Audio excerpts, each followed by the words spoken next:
De Laurent de Lépine. Il est impossible de lâcher ce roman avant la fin. C'est arrivé en avril est un roman de science-fiction qui m'a été proposé en service de presse par son auteur, Philippe Meisburger. Je dois avouer qu'avant même qu'il me contacte, ce livre m'avait fortement attiré. Le résumé, la couverture, le titre, tout m'incitait à le lire. Je ne savais pas à quoi m'attendre, et le moins que l'on puisse dire, c'est que j'ai été surpris. L'histoire. Dans un futur relativement proche, tous les immeubles de New York explosent. La ville est rasée et les morts se comptent par dizaines de milliers. Alors que les secours s'organisent, une seconde ville est touchée, puis une troisième, et c'est une véritable épidémie qui se répand, tout d'abord à travers le pays, puis le reste du monde. Vincent va quitter la ville, hébergé par un ami. Réfugié à la campagne, il va rencontrer Karine, une jeune femme aveugle. Alors que l'ensemble de l'humanité semble avoir disparu, une force irrésistible les pousse à rejoindre la ville de Sedona, dans l'Arizona, où se trouveraient les explications aux événements récents, ainsi que pour Karine l'espoir de retrouver la vue. Les deux jeunes gens vont donc s'engager dans un voyage à travers ce qui reste des États-Unis pour essayer de rallier cette mystérieuse ville.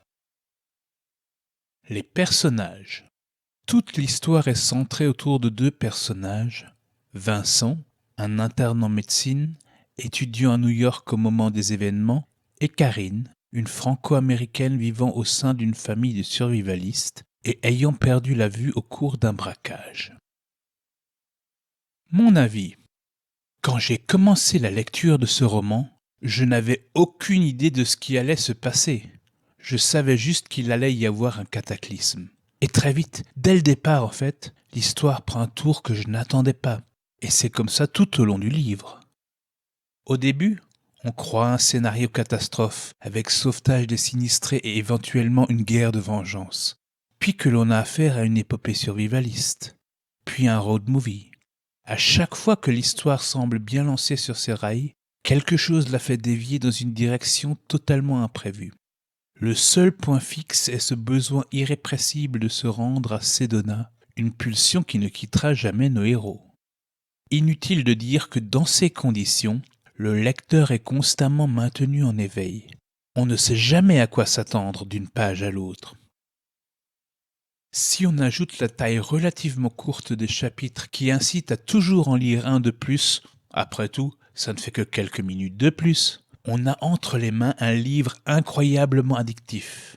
Et comme il fallait s'en douter, ce roman aux multiples rebondissements se termine de façon totalement surprenante. Les changements dans la direction de l'action rendent aussi délicate l'identification des différents camps. Un tel est-il un ami ou un ennemi du couple ?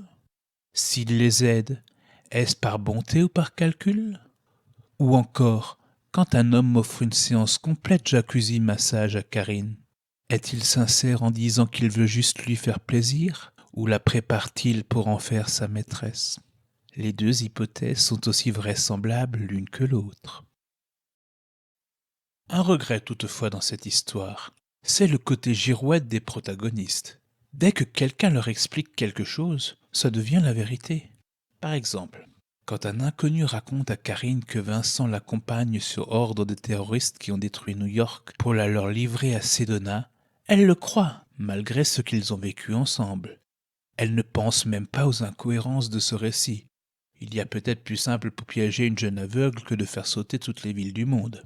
Ce problème se reproduit à plusieurs reprises dans le roman. Ça gâche un peu l'histoire. Malgré ses défauts, ce roman se révèle passionnant, imaginatif et procure un intérêt qui ne se relâche pas jusqu'à la dernière page. Et il se termine sur une fin inattendue.